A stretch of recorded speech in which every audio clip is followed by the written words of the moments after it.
de Dieu. Et celui qui est conduit par l'esprit de Satan est enfant de Satan, enfant du diable, enfant du serpent ancien. Enfant de celui qui est destiné pour aller en enfer. Celui qui a été déjà jugé pour l'enfer. Bien-aimé, tu dois faire le choix. Tu dois faire le choix et revenir au Seigneur. Jésus est en train de dire,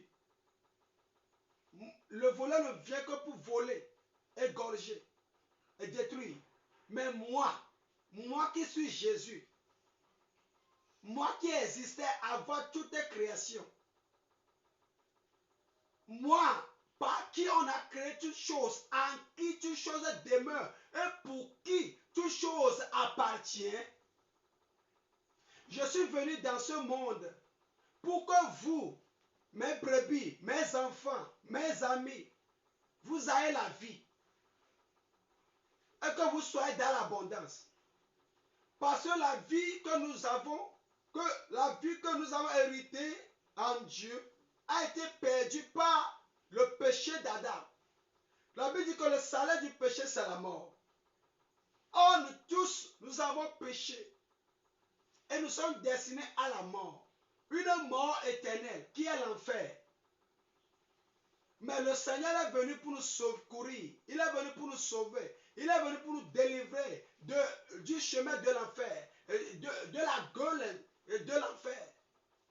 Et pour nous ramener dans le paradis, pour nous ramener dans la vie éternelle, pour nous ramener dans le jardin d'Éden, pour nous ramener vers l'arbre de vie, pour nous ramener vers la nouvelle Jérusalem, pour nous ramener dans le nouveau monde, le monde que l'Éternel est en train de créer maintenant. Oh, ma chebra andarabaha. Bien-aimé, toi qui n'as pas encore Jésus dans ta vie, tu te fais du mal. Peut-être que tu ne le sauras pas aujourd'hui, mais demain ça peut être trop tard. Tu dois faire le choix. Le Seigneur dit qu'il est venu pour nous, afin que nous ayons la vie. Il est venu pour nous donner la vie. Il est venu pour nous donner la vie éternelle. Il dit, je suis la résurrection et la vie. Celui qui me croit vivra. Même s'il est mort, il vivra. Ça veut dire que si tu reçois Jésus dans ta vie, si tu vis avant qu'il ne revienne la deuxième fois, alors tu vas être enlevé avec les saints. Mais si tu es déjà mort, tu seras ressuscité. Lui-même est la preuve. Il est mort, on l'a enterré 3 jours, le 3e jour, il est ressuscité. Alléluia. Lazare est mort le 4e jour. Jésus, par sa prière, et il a été ressuscité. Tabitha est mort par la prière de Pierre, et elle est ressuscitée. Oh, Chandala Bahakaba. Bien-aimé, rien n'est impossible à Dieu. Il a une nouvelle vie en Jésus-Christ. Il a une meilleure vie en Jésus-Christ. Il a une vie de bénédiction en Jésus-Christ. Et ça commence dans ce monde. Parce que c'est une promesse. Et Dieu, Jésus-Christ, ce n'est pas un homme pour mentir. Ce n'est pas un fils d'homme pour changer d'avis. Non. Ce qu'il dit, ce qu'il a dit, il a dit. Ce qu'il dit, il le fera. Rien ne peut l'arrêter. Il est le Seigneur des Seigneurs. Il est le Dieu des dieux. Oh, Shabra Adalabaha. Nous devons lui faire confiance. Nous devons tous revenir à Jésus. Nous devons tous marcher avec Jésus. Nous devons tous se soumettre à ses commandements. Il dit, je suis le chemin, la vérité et la vie. Nul ne va au Père sans passer par moi. Mais il continue en disant, si c'est que vous me connaissiez avant, alors vous connaîtrez le Père. Mais maintenant, vous l'avez vu.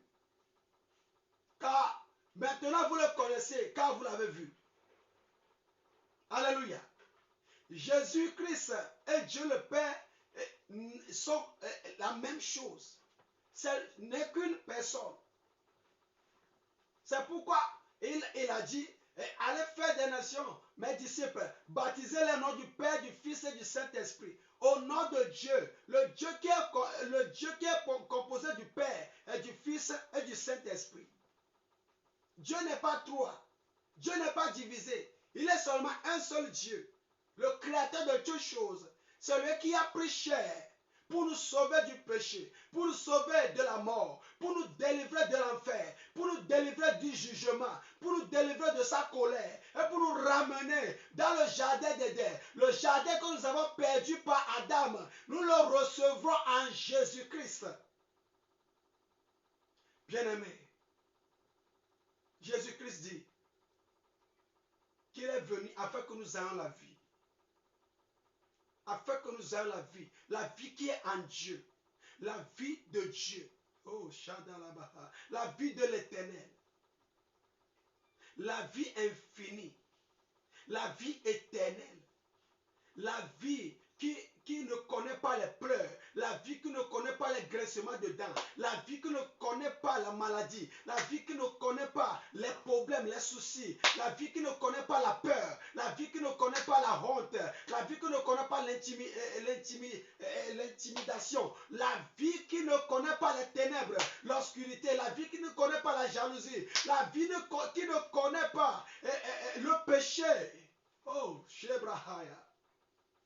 Bien-aimé, c'est cette vie-là qui se trouve en Jésus-Christ. Alors celui qui reçoit Jésus, il a cette vie-là. Qu'est-ce que tu attends pour revenir à Jésus? Qu'est-ce que tu attends pour revenir à ton sauveur, à ton sauveur? Il nous a aimés. Il s'est donné pour nous. Bien avant, nous étions errants, comme des brebis égarées, qui n'ont pas de pâturage, qui n'ont pas de berger. Nous sommes vagabondants. Nous allons à droite, à gauche. Nous n'avons pas de maître. Et nous sommes esclaves de Satan, esclaves du diable, esclaves du péché. Jusqu'à ce que Jésus-Christ ne vienne. Oh, jusqu'à ce qu'il ne vienne dans nos vies. Jusqu'à ce qu'il nous ouvre sa porte grandement afin que nous entrons. Parce qu'il a dit, je suis la porte des brebis. Celui qui entre en moi sera sauvé. Alléluia. Reviens à ton sauveur. Reviens à lui. Abandonne tes péchés. Abandonne ta vie ancienne. Abandonne tout ce que, ton vieil homme, abandonne tes mauvaises pensées, abandonne tous tes mauvais pas, abandonne toutes tes mauvaises relations, abandonne l'obscurité, abandonne les ténèbres et reviens à la lumière, car Jésus est la lumière.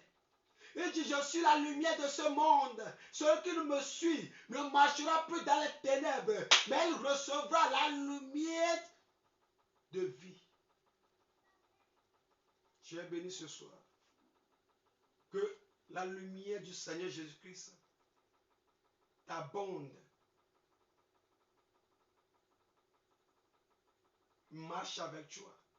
Demeure en toi. Au nom de Jésus. Amen.